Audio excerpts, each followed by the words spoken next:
13 ساڵە دەست بە دروستکردنی دووسایدی شەقڵاوە سۆران کراوە کە خۆی دەبینێتەوە لە ڕێگای هامڵتۆن، بەڵام ماوەی 7 ساڵە کارکردن تیایدا وەستاوە و بەشێک لەو کارانەی لە قیرتاوکردنی ڕێگاکەدا کرابوون ئێستا ئەوانیش هەڵوەشاونەتەوە. ئەو ڕێگاوبانە ئەلحەقەن پێویستە حکوومەت ئاورێک لەو ڕێگاوانەوە بداتەوە، چونکە لەبەرەوەی هاتوویەکی زۆر لە سەرە و قەڵەباڵغێکی زۆر لە سەر پێداچی زۆر لێ دروستە بیت.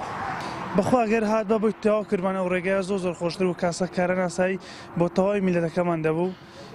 ڕێگایەک بوو چارەسەر بۆ ڕێگە لە شەقڵاوەکە لا بیستێندەر زۆر باشە بوو، کاراسانی بۆ خەڵک کرابە.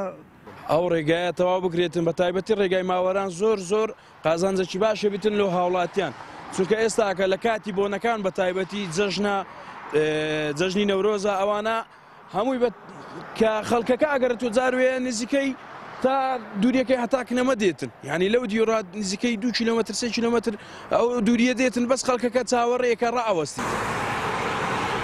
دووسایدی شەقڵاوە سۆران 3 تونێل لە خۆ دەگرێت کە بە تەواو نەکراوی ماونەتەوە. تونێلی میراوە و ماوەران کە هاتوچۆی تیا دەکرێت هیچ ڕووناکێکیان بۆ دانەنراوە و زۆر تاریکن. ئەمە شوای کردووە چەندین جار ڕووداوی هاتوچۆی لێ بکەوێتەوە.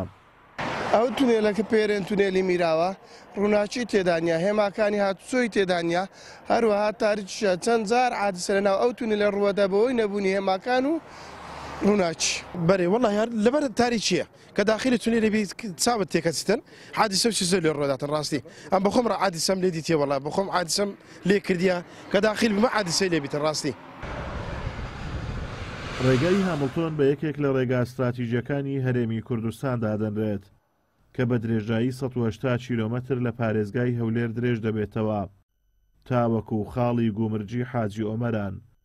یەک سایدی ڕێگاکەش لە زۆربەی شوێن وای کردووە زۆرترین ڕووداوی هاتوچۆ دروست ببێت. ئازاد ئۆمەراوی کەناڵی ئاسمانی پەیام، قەزای شەقڵاوە.